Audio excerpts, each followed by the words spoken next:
کہانی کا اگلا حصہ۔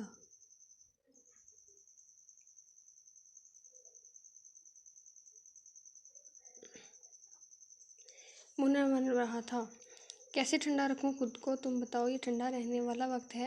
ایسے تو آج کل لڑکیوں کے ساتھ کوئی نہیں کرتا، ان سے بھی پوچھا جاتا ہے، رضامندی لی جاتی ہے، پھر جا کر رشتے کی بات چلتی ہے، اور میں لڑکیوں سے بھی کیا گزرا۔ وہاب کا صدمہ کم ہونے میں نہیں آ رہا تھا۔ کمرے میں موجود کافی ٹیبل کے قریب لیڈر کی کرسی پر وہ شدید غمزدہ لگ رہا تھا۔ کچھ حل نکالتے ہیں، تم یوں دل چھوٹ مت کرو۔ دوسری کرسی پر ساتھ بیٹھ گیا۔ اب کچھ نہیں ہو سکتا سوائے اس کے کہ میں اس وقت گھر سے غائب ہو جاؤں، وہ انتقامی سوچ رکھتے ہوئے تھا۔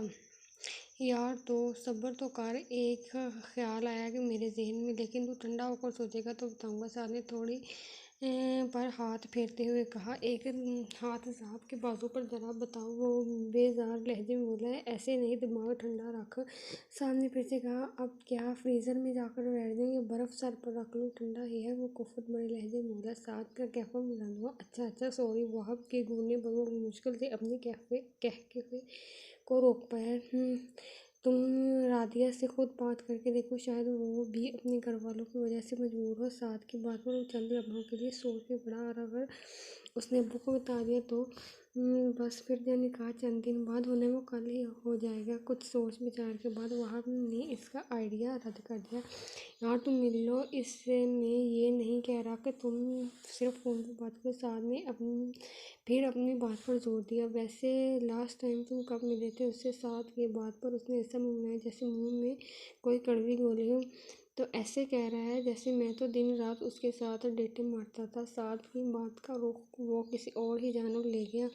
ارے یار، اتنا سڑا ہوا نہ بن، میرا کہنے کا مطلب ہے کہ میں صرف اسے فرخ کی بہن کی حیثیت سے جانتا ہوں، مجھے اس کی شخصیت کے بارے میں زیادہ علم نہیں، مگر تو فیملی میں آتا جاتا ہے اور تجھے اندازہ ہوگا کہ وہ دبوسی لڑکی ہے یا پھر غالب ہونے والی۔ سعد نے کھل کر بات کی۔ نہیں، اتنی دور نہیں ہے، بااعتماد ہے، ویسے بھی خود جاب کرتی ہے، اور فرح تو اس سے چھوٹی ہے۔ دوبارہ اس کی منگنی ختم ہو چکی ہے، وجہ کیا ہمیں نہیں معلوم۔ اب کی بار وہاب نے کچھ تحمل سے جواب دیا۔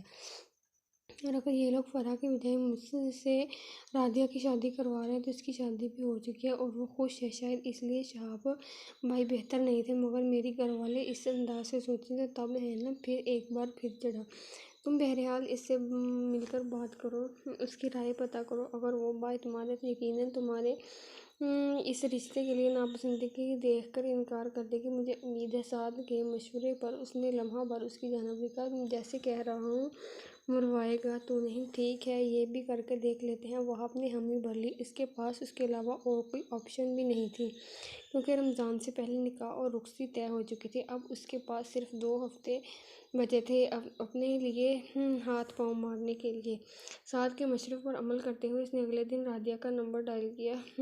شوم قسم، دوسری طرف بیل پر اس نے فون پک کر لیا۔ السلام علیکم، نہایت مہذب انداز میں میں نے سلام کیا۔ وعلیکم السلام، میں وہاب بات کر رہا ہوں۔ نہ چاہتے ہوئے وہ نہ جانے کیوں گھبرایا۔ جی مجھے پتہ ہے، آپ کا نمبر پچھلے 7-8 سال سے آپ ہی کے نام سے سیو ہے۔ رادیہ کا ٹھنڈا ٹھار لہجہ وہاب جزیر کر گیا۔ ان سب کے پاس ایک دوسرے کے نمبرز تھے، لہذا گھبراہٹ میں اپنا نام بتا کر اس نے انتہا بے وقوفی کا ثبوت دیا تھا۔ مجھے پتہ ہے، مجھے اس سے کچھ ضروری بات کرنی ہے۔ مجھے آپ سے کچھ ضروری بات کرنی ہے اور اس کے لیے مجھے کہیں باہر ملنا ہے۔ وہاب کفر زدہ لہجے میں اصل بات کی جانب آیا۔ رادیہ نے چونک کر موبائل کان سے ہٹا کر ایسے موبائل کو دیکھا جیسے موبائل سے اس کی تصویر نظر آ رہی ہے۔ ملنے کی کوئی خاص وجہ؟ اس کے سوال پر وہ چڑھا۔ ہاں، اس سے اسٹاک ایکسچینج ایتھری کے متعلق بات کرنی ہے۔ وہاب کی بات پر وہ ہولے سے مسکرایا۔ اتنی سیر حاصل گفتگو آپ میرے لیے آ کر بھی کر سکتے ہیں۔ کچھ وجہ تو اسے سمجھ آ گئی تھی، مگر جان کر اسے چڑھا رہی تھی۔ اتنی بچی نہیں کہ میرے اور میرے متعلق ہمارے گھر والوں میں گردش کرنے والی خبروں سے انجان ہوں۔ اسی سلسلے میں آپ سے کچھ بات کرنی ہے۔ وہاب اس کی اور اپنی شادی کے الفاظ زبان پر نہیں لانا چاہتا، اس لیے ایک ایک لفظ چبا چبا کر بولا۔ اس کے متعلق ہمارے پیرنٹس بات کر چکے ہیں، مجھے مزید کوئی بات نہیں کرنی۔ پتہ نہیں کیوں، مگر وہاب کے لہجے سے اسے شک ہو گیا تھا کہ وہ اس رشتے سے خوش نہیں لگ رہا۔ خوش تو وہ بھی نہیں تھی، اپنے سے 5 سال چھوٹے لڑکے سے شادی کرنا اس کے لیے خوش ہونے کا مقام نہیں تھا۔ مگر مجھے کرنی ہے اور آپ ہی سے کرنی ہے، ورنہ نکاح والے دن کیا کچھ کر دوں اس کی گارنٹی نہیں دے سکتا۔ اب کی بار اس نے صاف لفظوں میں جو کچھ بھی کہا۔ رادیہ نے چند پل فقط چہرہ لیے سنتی رہی۔ تو بہتر ہے آپ کل مجھ سے مل لیں، جگہ اور وقت کا تعین آپ خود کر لیں، مجھے میسج کر دینا، میں آ جاؤں گا، اور یہ کل کے ہی دن میں ہونا چاہیے۔ رائٹ کا سر لہجہ رادیہ کو بے حد کھلا۔ اس کی اگلی بات سنے بنا وہاب نے فون بند کر دیا۔ کچھ سوچ کر اس نے ایک ریسٹورنٹ کا نام اسے سینڈ کیا اور اس کے اور وہاب کے گھر کے درمیان ہی پڑتا تھا۔ یہ وہی جانتی تھی کہ لڑکی ہو کر بھی اس نے اس رشتے کے نہ ہونے کے لیے کتنا مبالغہ کیا تھا، مگر اس کی کوئی سننے کو تیار ہی نہیں تھا، اس لیے وہ خاموش ہو گئی تھی۔ ماں باپ نے اسے روک کر اسے ایموشنلی بلیک میل کر ہی لیا تھا۔ یہ نہیں تھا کہ وہ خود وہ قسم کی لڑکی تھی، اس کی اپنی بوتیک تھی جو وہ بہت کامیابی سے چلا رہی تھی، اپنا کھاتی کماتی تھی، مگر شادی کے فیصلے پر مکمل طور پر ماں باپ پر ہی ڈیپینڈ کرتی تھی۔ اب اس بار اپنی پسند کے لڑکے سے منگنی ہو، مگر وہ منگنی توڑ کر کہیں اور نکل گیا۔ دوسری بار ماں باپ کی مرضی سے کی، وہ بھی ٹوٹ گئی اور اب پھر اس بندھن میں بندھ رہی تھی، مگر اب کی بار انہوں نے منگنی کے بجائے ڈائریکٹ شادی کو ترجیح دی تھی۔ نہ جانے اس کی قسمت ایسی کیوں تھی، حالانکہ اس کی کسی چیز کی کمی نہیں تھی، اس میں اچھا قد کاٹ، پیاری شکل و صورت، مگر قسمت اچھی نہیں تھی۔ اپنی بڑی بہن کی منگنی کبھی وہاب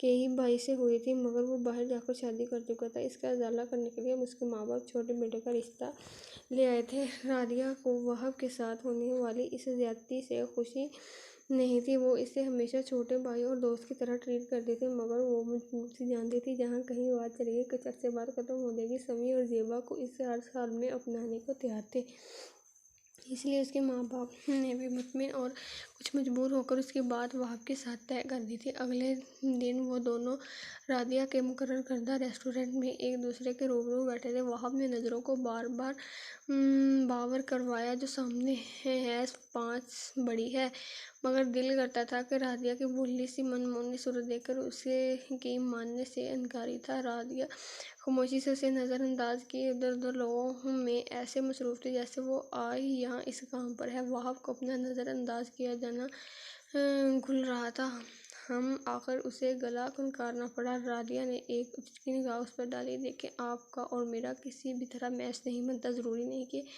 ماضی میں بھائی نے جو کچھ کیا اس کا کفارہ ادا کرنے کے لیے ہمیں قربانی کا بکرا بنایا جائے۔ وہاب دونوں ہاتھ ٹیبل پر رکھ کے انگلیاں آپس میں پھنسائے سوچ سوچ کر بول رہا تھا، گاہے بگاہے نگاہ اٹھا کر اس کے بے پرواہ چہرے پر بھی ڈال لیتا، پھر وہاب کے رکتے ہی وہ ایسے بولی جیسے اسے کوئی خبر یا کہانی سنا رہا۔ وہاب نے اب کی بار تنی ہوئی نظریں اس کے ہوکزیر جیسے ایٹیٹیوڈ پر ڈالی۔ پھر کیا ہوا مطلب؟ وہ کڑک لہجے میں بولا، یہ سب آپ کے خیالات ہیں، جبکہ میرے خیالات بالکل مختلف ہیں، میرے لیے میرے ماں باپ کی زبان اور مرضی سے بڑھ کر کچھ نہیں۔ رادیہ نے کیت بھرے لہجے میں کہہ کر اس کا انکار کرنے کا ہر جواز رد کر دیا اور اپنے لہجے سے باور کروایا کہ وہ اس کا ساتھ نہیں دے گی۔ مجھے اس سے کوئی مطلب نہیں کہ وہ کس سے شادی کرواتے ہیں، چاہے آپ ہوں یا کوئی اور، آپ کو مسئلہ ہے تو آپ اپنے پیرنٹس کو انکار کریں، مجھے یہ سب سنانے کا کوئی فائدہ نہیں۔ وہ پھر سے بے لچک لہجے میں اس کی آخری امیدوں کو رونتے ہوئے بولی، آپ بڑی ہیں مجھ سے، 1 2 نہیں پورے 5 سال سوچے لوگ کیا کہیں گے۔ وہاب نے اسے ایموشنلی بلیک میل کرنا چاہا۔ اسی اثناء میں ویٹر ان کے قریب مینیو کارڈ لے کر آیا۔ سنو بھائی، رادیہ نے یکدم اس ویٹر کو مخاطب کیا۔ جی میڈم، وہ مؤدب ہو کر کھڑا گیا۔ ہم دونوں میں سے تمہیں کون بڑا اور کون چھوٹا لگتا ہے؟ جس نے سنجیدگی سے سوال کیا۔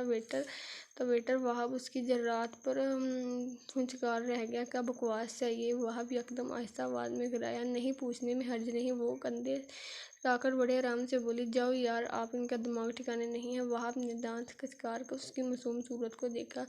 ویٹر بیچارہ پریشان صورت لیے واپس چلا گیا۔ کیا حرکت تھی! اب وہ غصے سے ایک نظر جاتے ہوئے ویٹر اور ایک نظر رادیہ پر ڈال کر بولا، جو پرسکون چہرہ لیے کندھا اچکا کر اس کی جانب دیکھنے لگی۔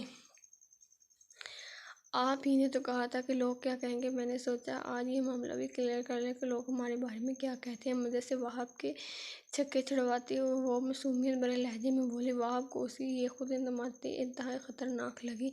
میں آپ کو ایک نارمل رشتہ نہیں دے پاؤں گا۔ اب کی بار وہ ٹھنڈی سانس بھر کر اپنے اعصاب کو نارمل رکھتے ہوئے بولا، نہیں تو کچھ دیر پہلے رادیہ کی حرکت اس کے اعصاب شدید تن چکے تھے، مجھے ایسی کوئی خواہش نہیں۔ رادیہ کا لہجہ اسے عجیب سا لگا، تو پھر بہتر نہیں کہ اس رشتے کو بننے ہی نہ دیا جائے۔ اس نے پھر رادیہ کو ٹریپ کرنے کی کوشش کی۔ جس طرح آپ اپنے پیرنٹس کے آگے مجبور ہیں، میں بھی اتنی ہی شاید اس سے زیادہ مجبور ہوں، اور ادروائز آپ کو ایسے ٹائم کراس نہیں کہ میں آپ سے شادی کے لیے مری جاؤں۔ اب کی بار رادیہ نے اسے آئینہ دکھایا۔ اس کی بات پر وہاب کے نگوش سے تن گئے۔ میں بالکل بھی آپ کو خوش نہیں رکھوں گا۔ اب اس نے رادیہ کو ڈرانا چاہا۔ میں اپنی خوشی کو کبھی لوگوں کے سے منسلک نہیں کرتی۔ میری ہر خوشی کا مرکز میری اپنی ذات ہوتی ہے۔